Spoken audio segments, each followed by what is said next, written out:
Hey, what's up? This is Chosen, and this is going to be a Diablo 4 video going over what I think is an absolutely ridiculous beginner leveling build here for the sorcerer, and I want to showcase it for you. What I'm going to do first is show you what it looks like when we are playing. I will enter a dungeon, show you what it looks like as we're fighting some trash mobs, then we'll fast forward a little bit, we'll jump into a boss fight, and I'll show you what it looks like in a more single target boss fight context, and then we will head to town, and I will walk you through how to put this build together as a beginner, how to make it a little bit more powerful, in what order to spend the abilities. I'll show you an infographic in what order to go when you are spending your points on the abilities, and we'll talk about what makes this build so good in so many different situations. Let's get into it.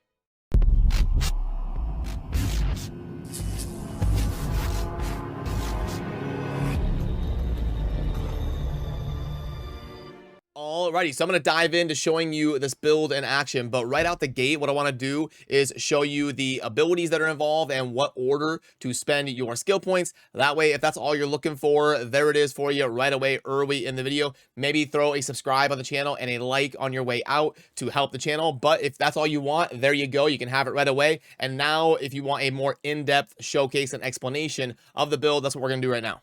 So, alrighty, let's head on up to this dungeon. The door is right here. What we're going to be doing is showcasing a Hydra build, and we're just going to be kind of dropping Hydras to take care of trash mobs as we walk forward into the content that we want to get into. And so what I'll do is I'll run around, I'll show you kind of the start of the dungeon, how I deal with traversing through content and killing trash mobs and all of that. Then I will fast forward and we will get into a boss fight so that we can kind of streamline the content as fast as possible for you here. So, okay, start of the dungeon. We need to destroy the skeletal construct. So as I'm playing dungeons and I'm just walking through, I'm going to drop Hydras up here, and then I'm going to drop firewalls to burn the whole path towards me, and everything will immediately die. And that is kind of the main gist of playing the build. It's a Hydra sorcerer, so I just drop a couple Hydras and then light up the path forward to me with firewalls. That way nothing can walk to me without dying to the massive burning damage from both the firewall and my Hydras. And then I've also got teleport here on my right click for a little bit more mobility. It's not super necessary. The main gist of the build is literally run around and drop Hydras. And that's what makes it so amazing, is that you can be insanely lazy. If you are just looking for a build that helps you kind of get a feel for the game and run around and clear content, absolutely amazing. Look how fast I blast down that mini boss right there. I haven't even really min-maxed this thing. It is so amazing for leveling, and also for you hardcore players, this would be a pretty good build because you can use it to scout. So you see how those mobs are up there to the top left? I can drop a Hydra right here and it kind of scouts for me. I can see that it's firing at things. I can also kite. I can drop a Hydra and run away behind it. I can drop a firewall and hide behind it, put a Hydra down, and I can really keep distance while the build just takes care of everything for me. So if you're just looking to clear content slow and safe in hardcore mode, it would be amazing for that. Or if you are playing on softcore, you can clear content extremely fast by just moving forward, ignoring stuff, dropping Hydras as you go, dropping walls as you go, so everything burns to its death behind you. Or just group up a bunch of stuff, get in the middle of a bunch of enemies like this, and then drop a couple walls, drop a couple Hydras, and then you can teleport out to give yourself some distance while everything kind of dies on its way to you behind you. And you can see, just like that, everything is down. So a lot of different ways to maneuver and play with this Hydra firewall style. But now I'm going to go through this content kind of fast, and let's get into a boss fight so you can see what it looks like versus more difficult mobs, because obviously trash mobs, all you got to do is run around, drop a wall, drop a Hydra, and everything is going to be dead. Here's another mini boss type champion. There we go. You can see my Hydras just immediately burn it down. All you can do, I mean, you can literally like watch YouTube videos while you're playing, because all you're going to be doing is running around, dropping Hydras, and letting them take care of everything for you. You don't need to min-max or be super efficient. I can drop a couple Hydras, and then I can look over here at a YouTube video, chill a little bit for a couple seconds. Oh, okay, my Hydras killed everything. Great. Let's keep it moving. Let's drop some Hydras in the next room. Okay, great. I can look over here, watch my YouTube video while everything dies. And okay, great. So yeah, I'm gonna fast forward and let's show you what more difficult mobs look like. Oh, and look at that. We got a legendary while we're clearing the dungeons. I wanted to showcase that. Okay, let's keep it moving. I'm gonna look for these skeletal constructs and get to the boss fight. Okay, so here I'm coming into a room where this skeletal construct is. So what I can do is drop a couple firewalls on it, get it burning, drop a couple hydras, one on each side of the room, and then let everything burn down. Super easy peasy, everything taking massive fire damage. I can teleport to the other side, get some distance, drop some walls on the path to me so that everything kind of walks through and dies on its way to me. Easy peasy, that's what it would look like clearing kind of an objective room in a dungeon. Okay, and here we are coming up to another objective room. We're going to plant some hydras, drop some walls on the objective, and we can always teleport if we need to. I don't even need to target anything. There's no skill shots or anything. I just kind of drop the burn and let it take care of itself. And if I get in trouble, I've got teleport on my right click to get some space. I've also got my dodge. So I've got two different ways to generate some space and just let everything burn down. So there is objective room number 2. Oh, and if you wanted to see what a conduit shrine looks like in this game, it actually turns you literally into a ball of lightning. So this is a conduit shrine right here, and that was objective room number 3. You can see we just blast it down with conduit here, and we got another legendary. Oh my goodness, my inventory is literally full. We are looting like crazy, double legendary already. And I can show you, so frozen orb, okay, cool. Taking me with a basic skill, increases core skill damage. That is kind of cool.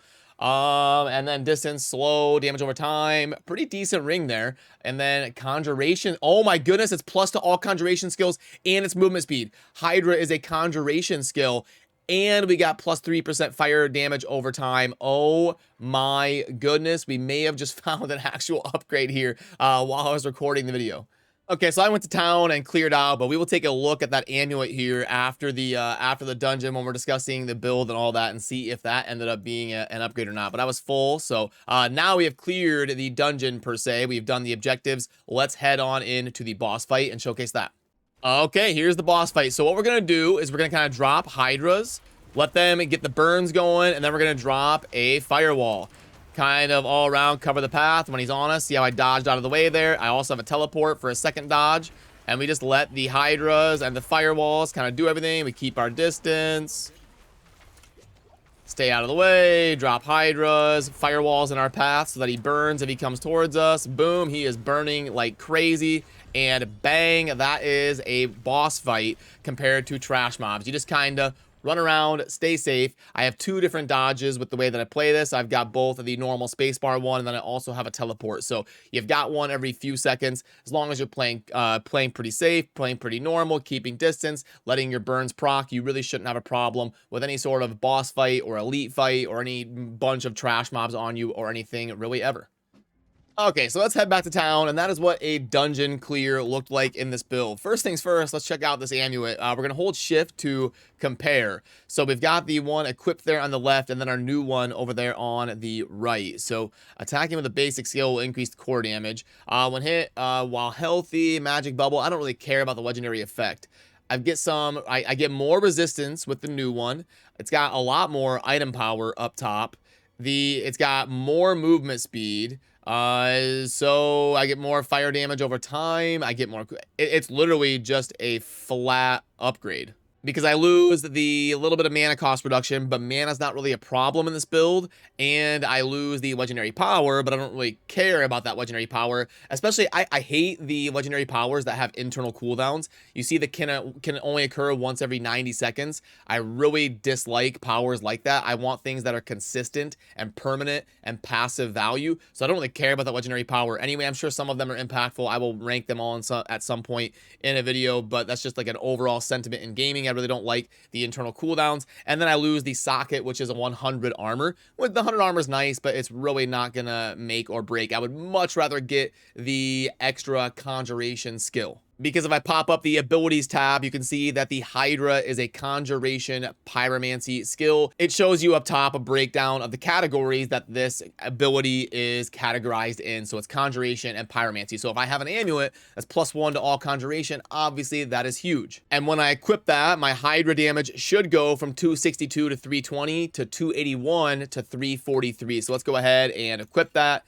And then let's check our Hydra. And yeah, now you can see it is 6 out of 5. 5, it kind of looks similar to Diablo 2 and how it functions. And then I've got a legendary effect that gives me more damage if I stand still. So there we go, 281 over 343 because of that effect. So when you've got the 2 different Hydra heads, because of the legendary effect here on my weapon, you may have 1 additional Hydra active, but Hydra's duration is reduced by 11%. That means that it's even more impactful to get that +1 to conjuration skills. But anyway, sorry, I'm kind of rambling here. That finding an upgrade live while I'm recording threw me off a little bit. So that leads me into segueing the most important thing, which is why I denoted that on the infographic that you saw right here. On the bottom right of that, you can see that it says the legendary effect to get the 1 additional Hydra. I put that on the abilities infographic, the order of operations, because it is really important to take note of that and keep that in mind. That is what you need to find to unlock the power of this build. It really shouldn't take too long, especially if you are gambling. I did a video recently here on the channel talking about how important gambling is to target for certain things that you need. So really pretty attainable in the leveling process, and I was able to find that legendary effect to get on my build here within a few hours of playing and leveling up my character. And even if you have bad RNG or you're not able to find that legendary effect to get an extra Hydra head, the build is still usable. It's still decent. It just won't be God tier, S tier for the leveling process like it is what I'm showcasing here with having that legendary effect. But besides that, I really haven't min-maxed anything. I just threw on the best legendaries I found while I'm gambling and while I'm playing, and that was really the only thing that I really took note of, was to get that extra Hydra. And then I do have the full breakdown of the abilities here, but I will also refund everything and show you the process of actually spending the skill points and what the thought process is and why they went in that order. So in order to get started, we obviously are going to place into Firebolt right here. And then when we do that, we might as well scoop the upgrades. So we're going to take the enhanced Firebolt, and then we're also going to take the flickering Firebolt. Reason being is that the build isn't really that starved for mana, but if you're fighting the world boss or something, or you're in a crazy situation, it can be nice to keep constantly generating that 2 mana every time you hit a burning enemy. So super handy to add that to the Firebolt as well. Then for 4, 5, and 6, we just want to keep dumping into Firebolt. So we go 4, 5, 6 into Firebolt. And now we've unlocked this next tier. As you can see, following that red flowing path, we went down here, and then we unlocked that next tier right here. And I want to take Glass Cannon. Actually, let me make that a little bit smaller so you can see here. Let me move that. There we go. Let's pop that over there. That way you can see when stuff pops up here. So yeah, now we're going to take 3 glass cannons. We're going to go boom, boom, boom. The build is pretty safe. We deal 18% increased damage, but we take 9% more damage. Yes, please, and thank you. I will definitely be taking all 3 of that. And now you can see that right here, we still need to spend 2 more skill points to connect this red path and be able to get down here to do Hydra. And so what I was kind of thinking here for 10 and 11 was, what's my best route of spending 2 skill points to unlock this down here and get to Hydra? And I thought, you know, why not go ahead? We can't go wrong maxing out our basic ability that we're going to be spamming at enemies. And then I have 1 more skill point that I got to spend. And I thought, why not take teleport? It gives me that second mobility ability. So I go from 1 dodge to 2, which is huge. It's a 100% increase in my dodging capabilities. Helps me get around the map, makes the build a little bit more intuitive, a little bit more fun to play. So I went with teleport there on skill point number 11, but that is something you can ask yourself. If you want to take something else, by all means, skill point 11 is a little bit of wiggle room to play with. And now we are at point number 12, where we're going to take the 3 things of Hydra. We're going to take Hydra, then we're going to take Enhanced Hydra, and then we are going to take the Summoned Hydra to get the bonus additional damage. Now, if you want to do the Invoked Hydra or you want to try other things, by all means, go ahead. But I wanted to go with the Summon Hydra, and then you can see we're just going to dump a bunch more points into Hydra. We're going to go boom, boom, boom until the Hydra is maxed. And now that connected the dot to the next tier that you can see down here, where we can also add Firewall. Now, again, you can play around with stuff. If you want to do Meteor, I know my good friend Veiled Shot, who's also a Diablo creator, he loves being able to drop these meteors, and that is great. You can go that route.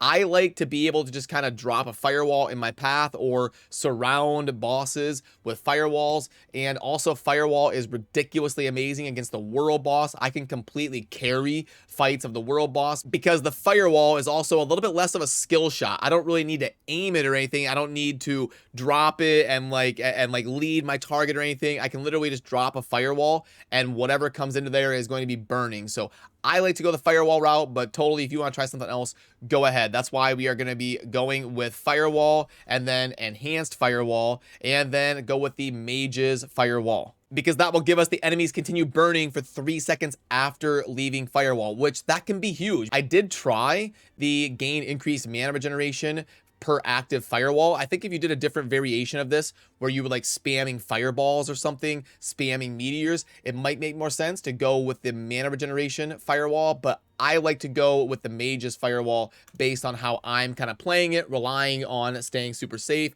running around and taking advantage of the burning damage. And then now you can see we need to spend 3 more points to connect this red flow and get down there. So I like to go with just dumping 3 points into Inner Flames. We go 1, 2, 3, and that will give us the increase of damage pyromancy skills of 9%. Obviously massive because it is going to affect our firewall and also our Hydra. They are both pyromancy, so that is obviously amazing to just get that flat passive at 9% increased damage. Makes the build way more consistent. And actually, really quick, I forgot that I needed to do one more on Hydra. The bonus skill point that I have now threw me off. So I knew, I got confused there for a little bit because I had 3 points left and it should be 2. So anyway, for these last 2, you'll get to this point and there is a lot of different choices again. So some people like to go with an ultimate ability to help them take down boss fights and kind of save it for massive groups of stuff or drop it on the world boss and all that. Totally viable. I like to go for just uber consistency, so I come all the way back up here and take Conjuration Mastery twice because it's basically a 4% damage increase. I'm going to get 2% increased damage for each active conjuration. I'm going to have 2 of them for the 2 Hydra heads, so I just get a 4% increased damage. Now, totally viable to take a different choice than that, and there's lots of different options. Again, that is something that you can kind of play with on your end and explore. So that is the path of filling your abilities and the order of operations to go in as you're leveling and all of that. And then you'll have a skill bar that is pretty simple and pretty basic. You'll have your basic ability, and then you'll have your teleport, which ended up for me on right click. And then you'll have your 2 damage dealing abilities in your Hydra and your firewall. And you already saw the playstyle. You run around, you drop Hydras. And then when you have the more difficult enemies, you surround them in firewalls and let them burn themselves to death. You know the drill by now, as you saw the showcase a little bit earlier. And I also want to talk about really quick here an opportunity to make the build a little bit stronger if you can find some good pieces. I saved these 2 right here, and I kind of want to talk about this in the video as well. So it is super important in this build to get plus to Hydra skills. That's why I was so hyped when I found that amulet that gave me +1 to Conjuration. So you can see right here, I've got a pretty good rare base helmet because it's going to be +5 to all stats. And it's also going to be +1 rank to Hydra, which is absolutely huge in this build. So what I can do is take a really good legendary effect like you see right here on these gloves. Skills deal up to 26% increased damage based on your available primary resource when cast, receiving the maximum benefit while you have full primary resource. So what I can do is put that on this helm, and now I've got a rank 1 Hydra helm that is going to give me bonus damage and then also throw a legendary effect that I like on it as well. But again, that's where your creativity is going to come in. You can mix and match and look for abilities to put on a rare item that you're interested in. I could do something like basic skills, gain a 28% increased attack speed. If you love using your basic and spamming that a lot in boss fights and stuff, that would be obviously amazing. I could also do this one right here. While unstoppable, and for 2 seconds after, you gain movement speed and can move freely through enemies. That would also be an amazing option in this build because my teleport that you see right here transform into lightning and become unstoppable. So that would proc that effect and give me more movement speed. I can constantly do my dodge and get movement speed. Then I can teleport and get bonus movement speed on top of that and keep cycling them as I'm traversing battles and traversing the map. So there is lots of different ways to min-max and get some potential. I like doing damage, so I like doing these skills deal increased damage based on your available primary resource when cast, because in this build, I'm typically pretty close to max and I don't have a whole lot of mana troubles. So now I will head down here to this merchant and show you what it's going to look like when I add that effect to the legendary helm. So first I have to get the aspect, and what you can do is you can put the helm in and you can tab over to aspects and see if maybe I already have something I would like and I don't even need to extract anything. Basic skills grant damage reduction. That would also be amazing. So I could just make sure I cast my basic skill every 7 seconds or so, and I would get a massive damage reduction, 25%. So that would be really good too. But like I said, this is a pretty safe build, so I want to prioritize damage, which means I go over to equipment, and what I'm going to do is extract this right here, which is decently pricey on gold, but now I have that aspect right here that I just crafted that I can add on to the helm. If I go over here to imprint aspect, we put the helm in, and then we've got the one that we wanted to add. And then when we go over to add that, oh, it looks like, okay.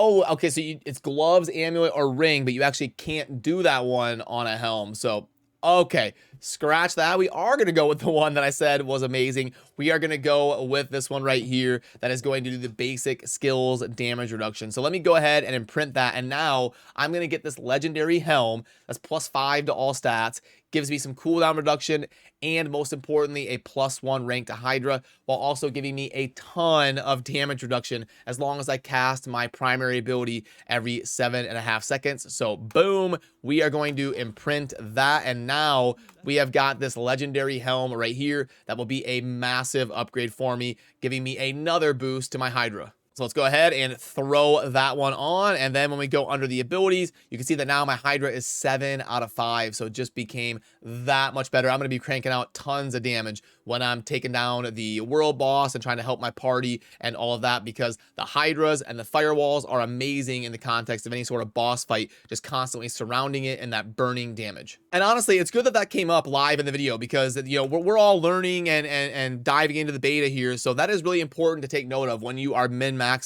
these different aspects that you want to throw on rare items that you want to fit into your build. It's really important to make sure you double check that, like the gloves, amulet, ring, of where the aspect is going to be allowed. And the reason it threw me off a little bit is when you're kind of going through your stash, you don't see that super well. It's not very intuitive about showing you where it will be able to go. You have to kind of get your hands on the aspect and then min-max. So I'm going to have to do some research and get a little bit more knowledgeable about that as well. So I'm glad that came up. That is, you know, make sure that you can get it on the piece you are going to be going for and all of that. But I'm totally happy with how that helm came out, getting the extra Hydra, and then also getting all of that damage reduction. Oh, and by the way, I kind of glossed over it earlier, but this buff that you see right here, damage increased while standing still, that comes from this loop of Inner Calm and the legendary effect over there of deal 3% increased damage for each second you stand still, up to 30% right there. So obviously, if I'm in like the context of a world boss or something, I kind of drop my abilities, get to a spot, and then I stand still and let these stacks of increased damage start building up over time as I stand in one spot. And then you kind of move around, relocate, drop your stuff, and then stand still and let your damage stack up. But usually I'm clearing stuff fast enough where that's really not an issue. But if I'm in an event or something where I'm in one little concentrated circle for a while, it is super handy to have that on, because my Hydras just start cranking out even more damage than they do when I'm moving around. So that is the showcase of the super fun, in my opinion, Hydra build. I think it's a great option for getting started on a sorcerer. It is very powerful. It's very easy. It's very lazy. You can run around and be super effective in basically all content. So I think it is a great choice for a build if you are looking to get started in Diablo 4 with the sorcerer. And I will also link to that image down below if you would like to pull that up on your end so you can see the order of operations for the different abilities and pull up the actual text version of that instead of the video version. So yeah, remember to subscribe on your way out if you enjoy daily Diablo 4 content, and I will see you soon in the next video. I appreciate you. Have a good rest of your day. Peace.